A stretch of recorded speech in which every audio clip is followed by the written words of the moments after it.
고위공직자 범죄수사처가 윤석열 대통령에 대한 체포영장 집행 업무를 경찰 국가수사본부에 넘기려 했습니다. 공수처가 스스로의 한계를 인정하고 경찰에 도움의 손길을 내민 것인데 경찰은 공수처의 지위에 법률적 논란이 있다며 사실상 거부 의사를 밝혔습니다.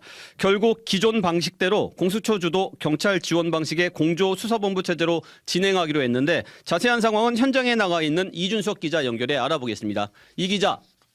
네, 저는 지금 고위공직자 범죄수사처에 나와 있습니다. 네, 윤석열 대통령에 대한 체포영장 유효 기간이 오늘 자정까지인데 추가 집행 소식은 들리지 않았습니다. 이 상황 먼저 설명해 주시죠. 네, 윤석열 대통령의 체포영장 유효 기간은 오늘까지입니다. 그런데 공수처는 바로 2차 집행에 나서지 않고 오늘 법원에 연장을 신청한다고 알렸습니다. 통상 영장은 7일씩 연장되지만 공수처는 경찰과 협의해 필요하면 기간을 더 넉넉하게 신청할 예정입니다. 네, 지난주 금요일 그러니까 지난 3일에 윤 대통령에 대한 체포영장 집행이 한 번 있었고요. 그 이후로는 별다른 움직임은 없는데 현재 공수처 상황도 설명해 주시죠.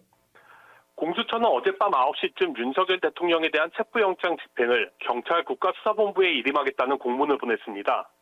이재승 공수처처장은 오늘 오전 브리핑에서 경찰의 영장 집행 전문성과 현장 지휘체계 통일성을 고려해 이같이 결정했다고 밝혔습니다. 공수처는 지난 3일 1차 영장 집행에 나섰지만 경호처와 군 관계자 200여 명이 반발해 결국 빈손으로 돌아와야 했는데요.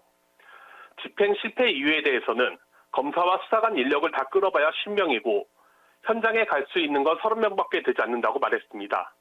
인력이 부족한 공수처가 현실적으로 집행하기는 힘들고 인력을 동원할 수 있는 경찰이 집행할 수 있지 않느냐는 의미입니다. 네, 그런데 이 기자, 경찰이 영장을 집행하는 건 법적으로 문제가 없습니까? 공수처는 영장 집행을 경찰에 일임하는 근거로 형사소송법 조항 81조와 200조의 6 등을 들었습니다. 81조는 구속영장은 검사 지휘로 경찰이 집행한다는 내용이고 20조의 6은 체포영장도 구속영장과 마찬가지로 준용한다는 규정입니다. 종합하면 공수처 검사의 지휘에 따라 경찰이 체포영장을 집행할 수 있다는 설명입니다. 네, 경찰이 만약에 영장 집행에 성공한다면은 윤 대통령에 대한 수사는 누가 하게 되는 겁니까? 경찰이 윤 대통령의 신병을 확보해도 수사권은 여전히 공수처가 가지고 있습니다. 2차장도 체포 집행만 일임하는 것일 뿐 사건 자체를 경찰에 이첩하는 것은 아니라고 선을 그었습니다. 네, 그러면 결국 고생은 경찰이 하고 공은 공수처가 챙긴다는 비판도 나올 수 있는데요. 현장 반응은 어땠습니까? 오늘 브리핑에 모인 취재진은 책임을 경찰에 떠넘기는 게 아니냐, 공수처가 체포영장을 집행할 역량이 없다고 인정하는 것 아니냐며 질문을 쏟아냈고 공수처의 존재 이유에 대한 의문까지 제기했습니다. 이에 2차장은 걱정과 염려를 끼쳐드려 송구하게 생각한다며 형사사법 정의가 실현되도록 최선을 다하겠다고 원론적인 답변만 내놨습니다. 그렇군요. 경찰 판단이 지금 이 시점에서는 제일 중요할 텐데 경찰 입장은 어떻습니까? 한마디로 불가입니다. 공수처는 경찰이 이름 결정을 거부하지 않을 거라고 자신했지만 예상과는 전혀 달랐습니다. 경찰 국수부는 오늘 오후 2시 브리핑을 열고 공수처의 제안을 받아들일 수 없다고 밝혔습니다. 백동원 국수본 비상계엄 특별수사단 부단장의 말 들어보시죠. 특별수사단은 오늘 03시경 공수처로부터 체포영장 및 수사영장 집행 지휘 공문을 접수했습니다. 이후 내부적인 법률 검토를 거쳐 공수처의 집행 지휘 공문은 법률적 논란이 있는 것으로 판단했습니다. 구체적으로 2021년 검경 수사권 조정으로 경찰처법상 검사가 일반 경찰이 아닌 특별사법경찰관만 지휘할 수 있다는 겁니다.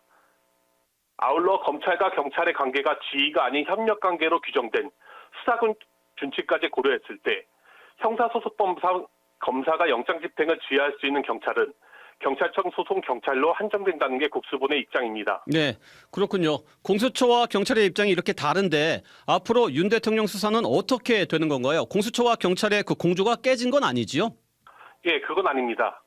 경찰은 공조수사본부 틀 내에서 영장 집행을 하겠다는 입장을 밝혔습니다. 집행이 불발됐던 1차 때와 마찬가지로 공수처가 주도하되 경찰이 지원한다는 관계를 유지했다는 겁니다. 공수처도 경찰의 브리핑이 끝나고 경찰의 판단을 존중한다며 일임 결정을 철회하고 공조본 체제 속에서 영장 집행에 나서겠다고 밝혔습니다. 이로써 사건 이첩은 하지 않은 채 윤 대통령에 대한 체포영장 집행을 경찰에 따로 떼어넘기려던 공수처의 공문을 둘러싼 수사 혼선은 일종의 해프닝으로 매듭지어졌습니다.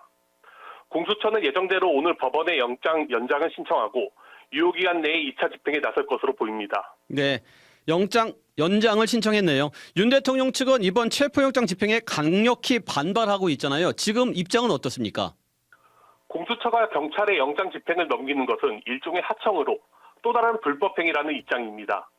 그러면서 공수처는 경찰에 대한 수사지휘권이 없음에도 경찰을 하부기관으로 다루고 있으며 수사권 독립을 염원하던 경찰 역시 공수처의 입맛대로 활동하는 것에 자성할 것을 바란다고 밝혔습니다.